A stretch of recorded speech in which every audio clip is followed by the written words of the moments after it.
फैल्पियन नलिका, गर्भाशय, हमने दो चीज़ों को पढ़ लिया और लास्ट क्या पढ़ना, योनि पढ़ना। सबसे पहले ये समझेंगे कि योनि क्या है। देखो, जो योनि क्या है बेटा, यह जो है मूत्र मार्ग तथा गुदा के बीच अग्रभाग में स्थिर झिल्लीमय पेशी होता है। क्या बताया गया कि योनि क्या होता है कि ये मूत्राशय और गुदा के बीच में एक झिल्ली युक्त पेशी होता है जिसे हम क्या कहते हैं, वेजाइना कहते हैं या योनि कहते हैं। यानी ये एक तरह से नलिका होता है। यह संभोग के दौरान क्या काम करता है बेटा, तो ये संभोग के दौरान जो है शीशन से व्रीय ग्रहण करने का कार्य करता है तथा जब शिशु जो होता है, जो शिशु का जब जन्म होता है तो जन्म के समय ये जन्म नाल के रूप में भी क्या करता है, कार्य करता है। अब कैसे कार्य करता है जन्म नाल के रूप में, तो आपको बताया गया था कि हम पहले थोड़ा सा इसके बारे में देखते हैं। तो जो योनि होता है बेटा, योनि में क्या होता है, योनि और गिलवा नाल जब दोनों एक साथ मिलते हैं तो दोनों के एक साथ मिलने से किसका निर्माण होता है, जन्म नाल का निर्माण होता है। और यही जन्म नाल क्या करता है, इसी रास्ते से, जन्म नाल के रास्ते से बच्चे का क्या होता है, जन्म होता है। ठीक है, तो बताया गया कि योनि जो है क्या करता है, बच्चे के जन्म के समय जन्म नाल का काम करता है। दूसरा जो है, योनि का वातावरण जो होता है वह अम्लीय होता है। तीसरा जो है, योनि जो होता है अग्रंथिल होता है, यानी इसके अंदर कोई किसी प्रकार की ग्रंथि नहीं पाई जाती है। अब सवाल ये पैदा होता है कि योनि का जो वातावरण होता है वह अम्लीय होता है।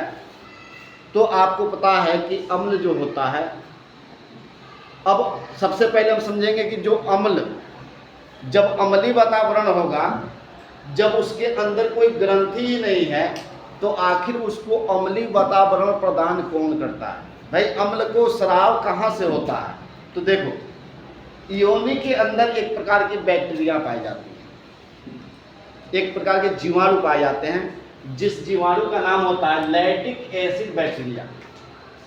क्या नाम होता है, लैक्टिक एसिड बैक्टीरिया। ये लैक्टिक एसिड बैक्टीरिया क्या करते हैं, लैक्टिक एसिड को प्रोवाइड करते हैं, यानी क्या निकालते हैं, लैक्टिक एसिड को निकालते हैं। और लैक्टिक एसिड को निकालने की वजह से योनि का वातावरण है वो कैसा हो जाता है, अम्लीय हो जाता है। अब इस ध्यान रखना, इस अम्लीय वातावरण का कार्य क्या है, तो योनि, अब आप देख रहे हो कि यह योनि है, क्या है, योनि है। और ये सीधे गर्भाशय यानी अंदर पूरे जो है गर्भाशय से जुड़ा रहता है। अब आप बताओ, ये खाली जगह है, इधर से बैक्टीरियाओं का प्रवेश होना संभव है। तो ऐसे में अगर बैक्टीरिया इसके अंदर प्रवेश करेंगे तो ये क्या हो जाएगा, इन्फेक्शन होगा। इन्फेक्शन से बहुत सारे रोग उत्पन्न हो सकते हैं। तो अम्लीय वातावरण जो होता है, तो अम्लीय वातावरण होने के नाते इसमें जब बैक्टीरिया प्रवेश करते हैं तो अम्ल उन्हें क्या कर देता है, नष्ट कर देता है। क्या कर देता है, नष्ट कर देता है। अब सवाल यहाँ पे एक और पैदा होगा, जैसे आपके दिमाग में एक सवाल चलेगा कि सर आप जब ये अम्लीय वातावरण होता है, जब ये क्या करता है, ये जो भी जीवाणु प्रवेश करते हैं, सूक्ष्म जीव प्रवेश करते हैं, तो उनको यह क्या करता है, नष्ट करता है। तो जो पुरुष सीमन होता है उसके अंदर जो शुक्राणु होते हैं वह भी तो एक प्रकार के सूक्ष्म जीव ही है, वो भी एक कोशिका है। कोशिका का मतलब होता है एक सूक्ष्म जीव है। तो आखिर वो भी तो नष्ट हो जाता होगा। अगर वो नष्ट हो जाएगा तो फिर कोई महिला जो है माँ कैसे बनेगी। जब शुक्राणु ही नष्ट हो जाएंगे तो अंडाणु को निषेचित कौन करेगा। तो एक चीज़ ध्यान रखना, इसमें एक चीज़ ध्यान देना है आपको, ये क्या करता है, जो अब ये कैसे जो है शुक्राणुओं को नष्ट नहीं होने देता है, इसको हम समझेंगे। तो जो ये योनि होता है बेटा, इस योनि के दोनों साइड में, यानी योनि छिद्र के दोनों साइड में दो ग्रंथि पाई जाती है, जिसका नाम होता है बर्थोलिन ग्रंथि, जिसे बर्थोलिन ग्लैंड कहा जाता है। और ये एक प्रकार का, जानते हो क्या करता है, म्यूकस को स्रावित करता है। किसको स्रावित करता है? म्यूकस। ये म्यूकस करता क्या है, पहले तो जो ये म्यूकस निकलता कब है, मैथुन क्रिया के समय। मैथुन क्रिया समझते हो आप लोग, यानी किसी चीज पे घर्षण होना। जब इस पे यानी योनि के आसपास जब किसी चीज का घर्षण होता है तो ये बर्थोलिन ग्रंथियां क्या करती हैं, एक प्रकार के म्यूकस निकालती हैं।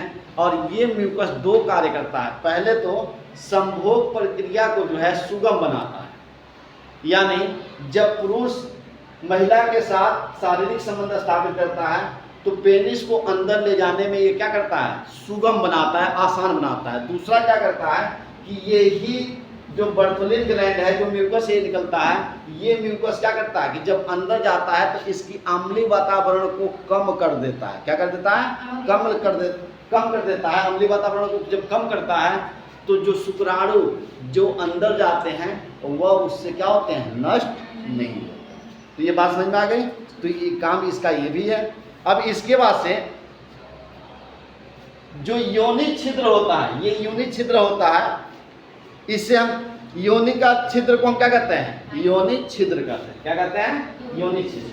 यानी जो ये होल होता है इसको हम क्या कहते हैं, योनि छिद्र। तो अगला पॉइंट लिख सकते हो कि योनि छिद्र, योनि का छिद्र क्या कहलाता है, योनि छिद्र कहलाता है। और इस छिद्र पर एक चीज ध्यान रखना, योनि छिद्र पर ये एक पॉइंट और एक पांचवा पॉइंट लिख सकते हो कि योनि छिद्र पर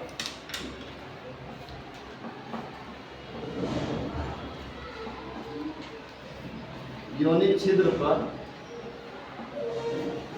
एक क्या होता है बेटा, पतली झिल्ली मिलती है। क्या मिलती है? यानी इस योनि छिद्र के अंदर एक पतली झिल्ली पाई जाती है, जिसे योनि छद कहा जाता है। क्या कहता है? योनि छद कहा जाता है। तो योनि छिद्र पर पतली झिल्ली मिलती है, पतली झिल्ली मिलती है, जिन्हें हम क्या कहते हैं, योनि छद। जिन्हें योनि छद कहते हैं।